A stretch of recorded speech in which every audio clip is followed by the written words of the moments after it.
Few years back, nobody was talking silver probably. Now it is seen as a new gold. Is it the path ahead? Silver is, always considered as poor cousin of gold, but not lately. It is actually the rich cousin of gold. पहले अपने portfolio में nobody considered कि मैं silver भी खरीदूंगा, but now yes, we are seeing कि people are considering to at least invest 5%, 10% of their portfolio in gold. कुछ ऐसे vectors आप बता दे हमें जो हमारे ट्रेडर्स हैं, हमारे ज्वेलर्स हैं, उन वेक्टर्स पे ध्यान रख के अपनी ट्रेड बनाए।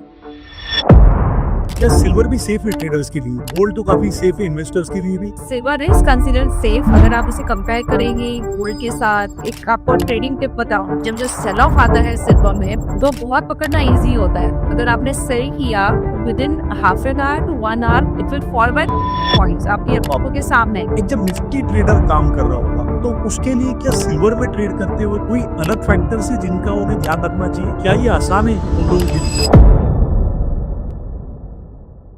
Very warm welcome to you, Renisha ji, once again to the Dun Studio.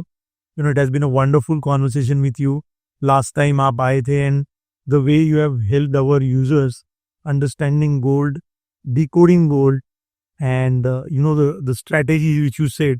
We got a lot of great feedbacks about the last content, and in continuation to that, we came to you so early and requested that why not to talk about silver, the Chandli, and maybe seen as a new gold. Right. So what's your take about it? Thanks, Swapnil, for inviting me again.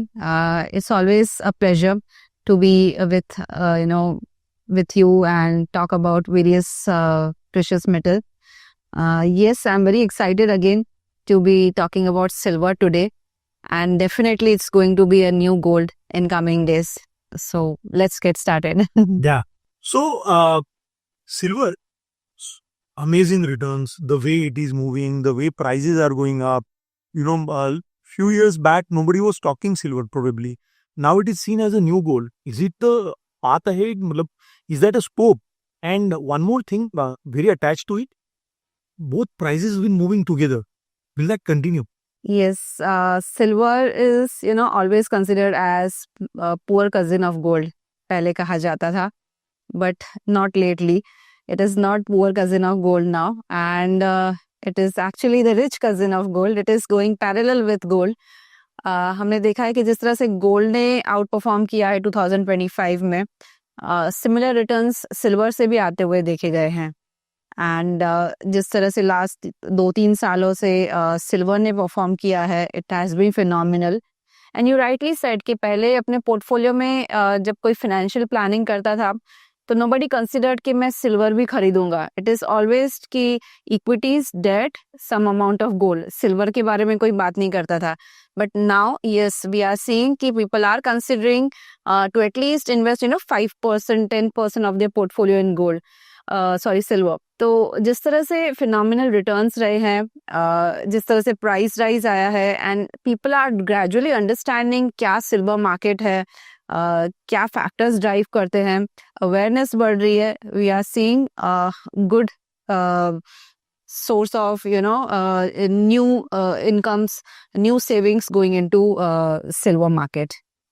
So last some time, especially जब हम silver को देखते हैं, ये कहा जाता था कि सिल्वर जो है गोल्ड के साथ चलती है और इनका एक रेशो होता है। क्या इंटरेस्टिंग स्टोरी इसके साथ, और क्या वो यूजफुल है किसी ट्रेडर के लिए, खास करके retail trader? Yes, gold silver ratio generally बहुत ही कॉमन है जो देखा जाता है ट्रेडर्स से, ये जानने के लिए कि सिल्वर कितना आउट परफॉर्म कर रही है इन कंपैरिजन टू गोल्ड या कितना अंडर परफॉर्म कर रही है। सो जो ये रेशियो कैसे डिराइव किया जाता है, आप गोल्ड की प्राइस ले लीजिए डिवाइड बाय सिल्वर प्राइस, तो आपको पता चलेगा कि अगर आपको 1 ounce ऑफ गोल्ड खरीदना है तो कितना सिल्वर चाहिए, राइट? तो अभी जो ये रेशियो है, it is trading in the range of 85 to 90 from last 1 month, and ये रेशियो 100 के ऊपर भी गया था अप्रैल में, when there was price mismatch. Gold ने जब आउट परफॉर्म किया था, तो जब भी गोल्ड आउट परफॉर्म करता है, गोल्ड की प्राइसेस ज्यादा बढ़ गई बट सिल्वर इतना नहीं बढ़ा, तो आप देखेंगे कि ये रेशियो ऊपर जाएगा। एंड जब सिल्वर परफॉर्म करता है, गोल्ड कंपैरिजन में कम परफॉर्म करता है, तो ये रेशियो नीचे जाता है। एंड ये रेशियो का एवरेज जो है, इट इज जनरली बिटवीन 70 से 80 के बीच में ये एक कॉमन रेंज रही है पिछले 20-25 सालों से, तो ये नॉर्मल रेंज है। इसके बाहर निकलता है जब भी ये रेशियो, तो एक ये अपॉर्चुनिटी मिलती है। जैसे मैंने बताया अप्रैल में ये रेशियो ने 100 के ऊपर के लेवल्स टच किए थे, इट वेंट अप टू 105। तो सिल्वर मतलब बहुत ही अंडर परफॉर्म किया था। इट वाज अपॉर्चुनिटी कि आप सिल्वर बाय कीजिए और साथ में गोल्ड बेच दीजिए। तो ये अपॉर्चुनिटीज बहुत रेयर मिलती है। अभी जैसे मैंने बताया कि 85 टू 90 के बीच में है ये रेशियो, तो अभी भी अपॉर्चुनिटी है कि ये रेशियो अपने मीन लेवल्स पे जाएगा, 70 से 80 के बीच में जाएगा। तो अभी भी आप ये कर सकते हैं कि you can buy silver and sell gold. ऐसी आप हेज स्ट्रेटजी करके बना सकते हैं, but you need to be little bit cautious क्योंकि प्राइसेस काफी बढ़ चुकी है। या शुक्रिया। तो जैसे सिल्वर को क्या ड्राइव कर रहा है? जैसे गोल्ड के बारे में कहा जाता है सेंट्रल बैंक्स बाइंग कर रहे हैं, डी डॉलराइजेशन का इम्पैक्ट है, फंड्स आ रहे हैं, काफी लोग हैं, रिटेल निवेशक है। सिल्वर में ऐसी क्या चीज है जो इतनी तेजी है? सिल्वर में 2-3 चीजें हैं जो इस मार्केट को ड्राइव कर रही है। पहले तो हमें ये समझना होगा कि सिल्वर प्रेशियस मेटल नहीं है। It is not only precious metal, it also a industrial metal. 70% जो सिल्वर के यूजेस है वो इंडस्ट्रियल में होते हैं, सिर्फ 30% it is use as a jewellery. तो ज्यादा इसका इंडस्ट्रियल यूज है। तो जो ट्रेंड बेस मेटल्स में चल रहा होगा यू विल सी कि सेम ट्रेंड सिल्वर में देखा जाएगा। एंड जिस तरह से हम कई सालों से देख रहे हैं कि सिल्वर की डिमांड काफी बढ़ चुकी है, मेनली बिकॉज ऑफ 3 थिंग्स। एक है 5G टेक्नोलॉजी, सेकंड है ईवी व्हीकल्स, एंड तीसरा है कि it is also used in solar technology. तो ये 3 चीजें आप देखेंगे हर साल इनकी डिमांड डबल हो रही है, तो इसके साथ साथ सिल्वर की डिमांड भी बढ़ रही है। तो कंटिन्यूअसली यहाँ से सपोर्ट मिल रहा है, डिमांड बढ़ती ही जा रही है सिल्वर की, बट सप्लाई तो उतना ही है। तो हम 3-4 सालों से देख रहे हैं कि there has been supply deficit, मतलब सप्लाई इतना नहीं है सिल्वर का, माइन सप्लाई या कोई भी सप्लाई नहीं है, बट डिमांड ज्यादा है। तो there has been deficit of silver from last 4 years. इस वजह से हम देख रहे हैं कि ग्रेजुअली प्राइस ने इतना अच्छा मूव दिया है, एंड अभी भी मुझे लगता है 2025 में भी ये डेफिसिट रहेगा एंड नेक्स्ट ईयर भी डेफिसिट रहेगा। क्योंकि आप देखिए सोलर टेक्नोलॉजी जिस तरह से ग्रो हो रही है, जिस तरह से सोलर पैनल्स की डिमांड आ रही है, next year again it is expected to grow with the same rate. EV vehicles हम ज्यादा यूज कर रहे हैं, 5G टेक्नोलॉजी हम इतना यूज कर रहे हैं, तो even next year too this deficit is going to continue, and I think demand would be again phenomenal.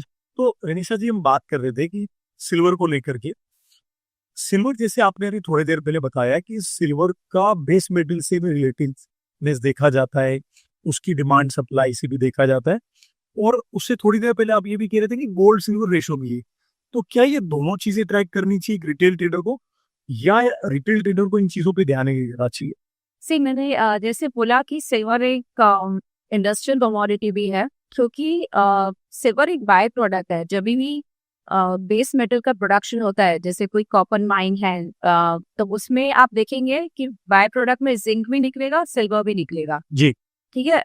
तो जो 50 to 60% जो सिल्वर का सप्लाई आता है, it comes as a by product, not originally from silver mines.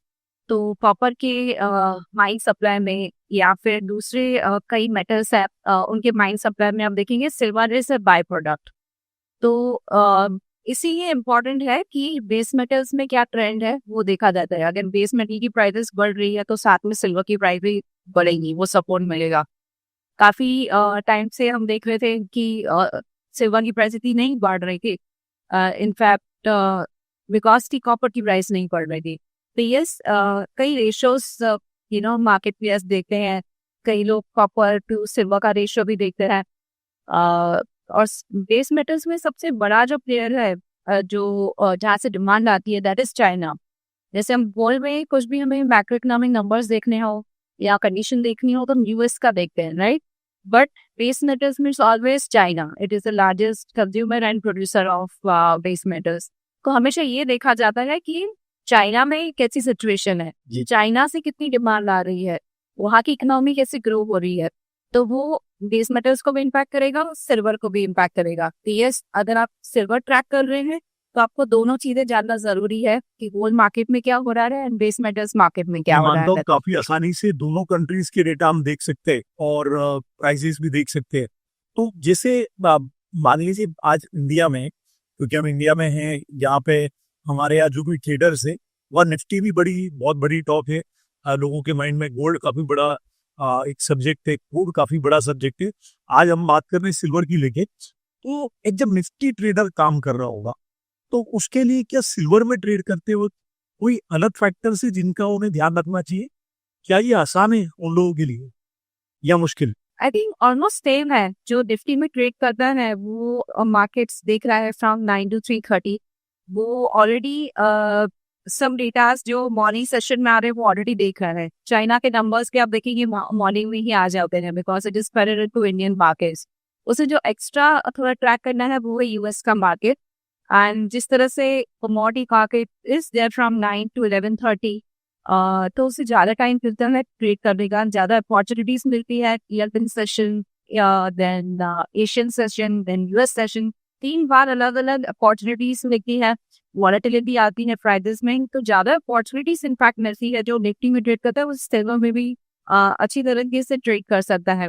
And जैसे थोड़ा बहुत gold समझ में आने लगे एंड ग्रेजुअली ही has to move up to the next level. अब मैं नेक्स्ट कमोडिटी किस में ट्रेड करूँ, तो you should always go to silver. धीरे धीरे आप अपना स्टेप ले रहे हैं कमोडिटी ट्रेडिंग में, तो second commodity mutual trade is always silver. वो भी समझने में काफी इजी है। जैसे मैंने बताया, जैसे गोल्ड समझ में आ गया, इक्विटी समझ में आ गया, तो सिल्वर समझना बहुत इजी है। थोड़ा और सिंप्लीफाई करें इसको कि क्या सिल्वर भी सेफ है ट्रेडर्स के लिए? गोल्ड तो काफी सेफ है इन्वेस्टर्स के लिए भी, ट्रेडर्स के लिए भी। आपने स्ट्रेटेजीज भी बताई थी सिल्वर लास्ट इज टाइम में। Considered safe. अगर आप उसे कंपेयर करेंगे गोल्ड के साथ या निफ्टी के साथ, इक्विटीज के साथ, तो ये गोल्ड के कंपैरिजन में it is lesser safe an asset because मैंने जैसे बताया उसमें इंडस्ट्रियल एक साइड भी है। बस यस डेफिनेटली जो भी अपने पोर्टफोलियो में गोल्ड इंक्लूड कर रहा है आजकल, वो सिल्वर में भी थोड़ा बहुत प्रपोर्शन डाल रहे हैं। एंड सिल्वर का जो बीटा है in comparison with gold, it is higher. अगर गोल्ड में आप देखेंगे कि वोलेटिलिटी इज 5 to 6% मंथली, तो सिल्वर की वोलेटिलिटी अराउंड 10%, मतलब 1.5 टाइम्स ज्यादा बीटा है सिल्वर का इन टर्म्स ऑफ वोलेटिलिटी।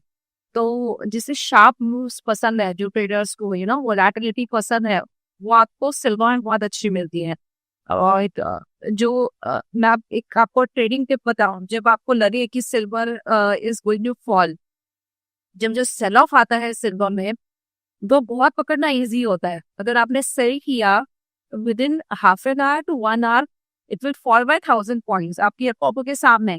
तो जो प्रॉफिट्स मिलते हैं ट्रेडर को, जो सिल्वर शॉर्ट करके लोगों ने कमाया है कमोडिटीज में, दैट इज फिनोमिनल। ये मैंने ग्रोथ स्टोरी बहुत लोगों से सुनी है कि हमने सिल्वर में शॉर्ट करके पैसा कमाया है। बाइंग में वो धीरे धीरे धीरे धीरे इट विल सीढ़ियों से चढ़ेगा, बट वो जब गिरता है तो लिफ्ट से नीचे आता है। तो सिल्वर में सेल पकड़ लिया अगर आपने, तो बहुत अच्छी आपको प्रॉफिट्स मिल सकते हैं। जी वाह। तो जैसे आपने बताया कि चांदी जो है, सिल्वर जो है, इसमें किस तरह के ट्रेंड्स मिल सकते हैं, किस तरह से ट्रेड किए जाते हैं। एक छोटा सा सवाल इसमें है, जैसे सिल्वर को निफ्टी के सामने ट्रेड करने के लिए अपॉर्चुनिटी ज्यादा है आपने बताया, तो क्या इसमें ऑप्शंस मार्केट में भी देखा जाए सिल्वर को? क्योंकि इक्विटीज में ऑप्शंस मार्केट को लेकर काफी इंटरेस्ट बना रहता है लोगों का। जी बिल्कुल। अभी जिस तरह से कमोडिटीज में ऑप्शन मार्केट डेवलप हो रहा है, अवेयरनेस बढ़ रही है, काफी लोग ऑप्शन की स्ट्रैटेजीज यूज कर रहे हैं इस मार्केट में आने के लिए। जैसे मैंने बताया कि आप सेल पोजीशन बनाते हैं तो बहुत जल्दी आपको गेन्स मिलते हैं, बट आप सपोज इतना रिस्क नहीं लेना चाहते कि प्राइसेस शायद 1 वे नीचे नहीं जाए, तो फ्यूचर्स में ट्रेड नहीं करके आप ऑप्शंस में एक प्रोटेक्टिव पुट ले लीजिए। नीचे की प्राइस का आप एक पुट ले लीजिए, तो भी आपको सिमिलर गेन्स मिलेंगे विथ लेस रिस्कीनेस।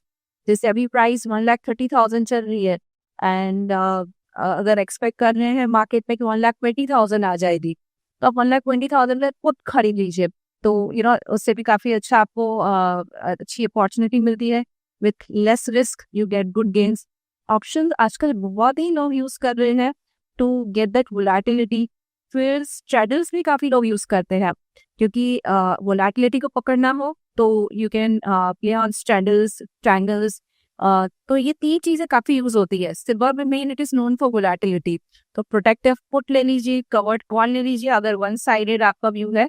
अगर वन साइडेड कॉल नहीं बना पा रहे हैं, यू आर अनडिसिसिव किस साइड मार्केट जाएगा, सिर्फ वोलेटाइल रहेगा, then you can play on strangle and straddle. ये चीज़ें यूज़ होती है आपने सिल्वर तो में। काफी स्टडीज की है बुलियन साइड पे, you have done your doctorate also in understanding gold and all this things from IIM Ahmedabad. One thing I must ask you, how much important it is to understand fundamentals in commodities, datas in commodities versus technicals in commodities. And I really want to ask this question because I see a lot of time there's a lot of talk around the charts, but no talk around the datas. So can you decode? Yes, very well said. क्योंकि हमने देखा है market में कई लोग होते हैं कि कहते हैं कि मैं फंडामेंटल एनालिस्ट हूँ, कोई कहता है मैं टेक्निकल एनालिस्ट हूँ। बट आई वुड से इस मार्केट में आपको सब कुछ देखना पड़ता है। You can't rely on only fundamentals और ओनली टेक्निकल्स। मेरा तो एक्सपीरियंस है इस हिसाब से, मैं जो सेग्रीगेट करती हूँ इस मार्केट को, इट इज़ लाइक कि आपको फंडामेंटल्स भी देखने हैं, टेक्निकल्स भी देखने हैं, सेंटीमेंट भी देखना है मार्केट का, and then inter market analysis भी करना है। इंटर मार्केट एनालिसिस क्या होता है कि बाकी के मार्केट्स में क्या हो रहा है। अच्छा, आप कमोडिटीज में ट्रेड कर रहे हैं गोल्ड सिल्वर में, तो साथ में करेंसी मार्केट में क्या हो रहा है, इक्विटीज में क्या हो रहा है, बॉन्ड में क्या हो रहा है। All the markets are interlinked to each other. जी। कोई भी रैंडमली अलग से नहीं चलता है मार्केट। एक न्यूज होगी तो वो सबको इम्पैक्ट करेगी, राइट। तो इंटर मार्केट एनालिसिस करना भी बहुत जरूरी है। सेंटिमेंट्स मार्केट में किस तरह से है, रिस्क ऑफ है कि रिस्क ऑन है, people are ready to take risk, तो फिर आप देखेंगे तो रिस्की एसेट्स में बाइंग आएगी। इक्विटीज जैसे है वो रिस्की एसेट माने जाते हैं, उसमें बाइंग आएगी। अगर सेंटीमेंट खराब है तो रिस्क ऑफ माना जाता है, रिस्क ऑफ सेंटीमेंट। तब आप देखेंगे कि नॉन रिस्की एसेट्स जैसे गोल्ड, सिल्वर, डॉलर, ये सब परफॉर्म करेंगे। तो सेंटिमेंट्स देखे जाते हैं। टेक्निकल्स, ये सारी चीज़ों की टेक्निकल्स सेम चलते हैं, बीट कमोडिटीज, इक्विटीज, कुछ भी आप करें वही टेक्निकल स्टडीज, टेक्निकल इंडिकेटर्स सब में चलते हैं, वही आपको देखने चाहिए। फंडामेंटल्स सबके डिफरेंट है, इक्विटीज के अलग है, कमोडिटीज के अलग है। तो एज पर मी, मैं सारी चीज़ें देखती हूँ। तो आप जब भी ट्रेड करें तो अपने फाइनेंशियल एडवाइजर की सलाह ज़रूर लें, बिकॉज थोड़ा एक्सपर्टाइज होना, थोड़ा किसी से सलाह लेकर काम करना। जैसे आपके प्लेटफॉर्म पे काफ़ी मैंने देखा है कि काफ़ी अच्छी एडवाइजर्स भी आती हैं, काफ़ी टेक्निकल इंडिकेटर्स भी आपको बताए जाते हैं, ऑप्शंस में स्ट्रैटेजीज बताई जाती है। जी बिल्कुल। तो इस तरह के प्लेटफॉर्म से आप ट्रेड करते हैं तो बहुत बेनिफिशियल रहता है। जी शुक्रिया। तो जैसे आपने बताया कि किस तरह से टेक्निकल्स और फंडामेंटल्स का बड़ा अपना एक इम्पोर्टेंस है और डेटास बड़ा रोल प्ले करते हो, क्या कोई दो या कोई टॉप ऐसे डेटास जो एक ट्रेडर को ध्यान रखने चाहिए? और मैं खास करके पूछना चाहूँगा क्योंकि आज की बिजी मार्केट में, बिजी लाइफ में मैंने हमेशा सोचा है कि commodities is something which is very comfortable. Why? Because of many reasons. Because there is a life after 3:30, there is a life after the office hours. You have a comfortable timing, you can easily place the trades, there is a convenience, and you know and you understand, you have seen, you've worked this commodity, you have really seen this thing from the 5,000 and more years. So what do you think, which are those 2-3 data, which are those 5 things which a trader should do? से कि आप trading in equities तो already, जैसे मैंने आपको बताया, technicals आपको already समझ में आता है, जी बिल्कुल। सेंटिमेंट्स ऑलरेडी समझ में आ जाता है मार्केट का कि क्या सेंटिमेंट है आज, राइट। इंटर मार्केट एनालिसिस भी हो ही जाता है, आपको साथ में इक्विटीज ट्रैक कर रहे हैं तो पता ही चल जाता है कि दूसरे मार्केट्स में क्या हो रहा है, करेंसी में क्या हो रहा है या फिर बॉन्ड में क्या हो रहा है, आपको सब समझ आता है। सिर्फ एक नई चीज आपको करनी है, वो है फंडामेंटल एनालिसिस जब आप कमोडिटीज ट्रेड करते हैं, राइट। तो 3 things you are already through. 6:30 तक आपने 3 चीजें तो ऑलरेडी कर ली है, सब समझ लिया है, न्यूज पढ़ लिया है। जो एक्स्ट्रा एफर्ट्स डालना है वो है थोड़ा बहुत फंडामेंटल्स आपको कमोडिटीज के देखने पड़ेंगे। जैसे गोल्ड सिल्वर में ट्रेड करते हैं तो बहुत ही सिंपल है, आपको एनुअल रिपोर्ट्स पढ़ने की जरूरत नहीं है या फिर डिटेल एनालिसिस इतना रेशियोज की करने की जरूरत नहीं है। जैसे स्टार्ट टू सी कि मैक्रो इकोनॉमिक कंडीशन कैसी है। जैसे सिल्वर में ट्रेड कर रहे हैं तो यूएस एंड चाइना की मैक्रो इकोनॉमिक कंडीशन देखना जरूरी है। मेनली जो कंज्यूमिंग कंट्रीज है उनकी मैक्रो इकोनॉमिक कंडीशन इंपॉर्टेंट होती है, या फिर जहाँ से सप्लाई आ रहा है वहाँ पे कहीं सप्लाई इश्यूज तो नहीं है। तो डिमांड एंड सप्लाई बहुत ही इम्पैक्ट करता है कमोडिटीज में। तो सिर्फ आपको एडिशनली इतना ही करना है कि इन दोनों के एडिशनल मैक्रोइकोनॉमिक डेटास देखने हैं। बाकी आप जैसे निफ्टी में टेक्निकल एनालिसिस करते हैं वही सेम चार्ट्स आप इसमें भी देख सकते हैं आपके प्लेटफॉर्म पर। तो बहुत ईजी हो जाता है। जो अगर इक्विटी ट्रेडर है उसे कमोडिटीज में ट्रेड करना है, एक्सटेंडेड टाइम मिलता है, थोड़ा फ्री माइंड से भी कर सकते हैं। लंबा टाइम है, 3 बार आपको अपॉर्चुनिटीज मिल रही है, London session, Asian session and US session. तो हर बार आपको नया नया सीखने को भी मिलेगा इनफैक्ट। रेणुका जी बहुत बहुत धन्यवाद आपका। मैं एक और चीज पूछना चाहूंगा, जैसे मल्टी कमोडिटी एक्सचेंज पर सिल्वर में ट्रेड करना काफी आसान है, कम मार्जिन में आप ट्रेड कर सकते हैं।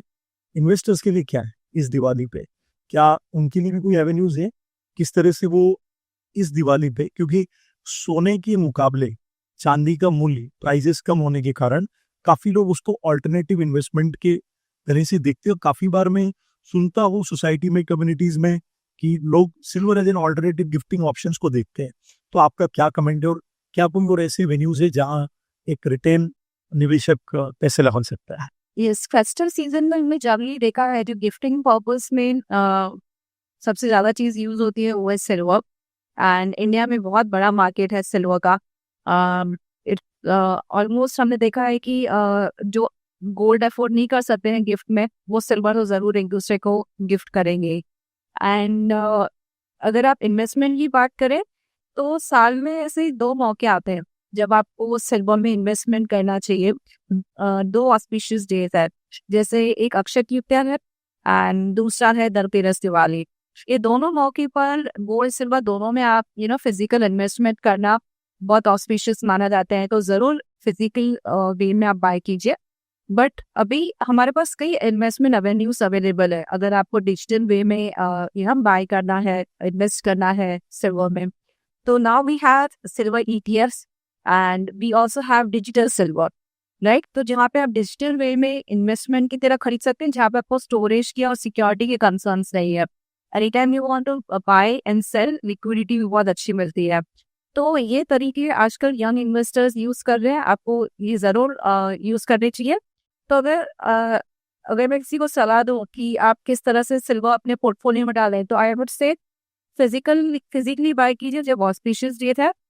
बाकी आप SIP कीजिए, हर महीने थोड़ा थोड़ा सिस्टमेटिकली परचेज करते रहिए। SIPs कीजिए थ्रू डिजिटल गोल्ड या फिर silver ETFs। That is the best way to stay invested in this market. वाह। सो एक क्विक क्वेश्चन आपके लिए, गोल्ड और silver for investors? I would say both, 70% gold, 30% silver in portfolio. वाह। So Renuka ji, काफी बातें हुई चांदी को लेके, सिल्वर को लेके।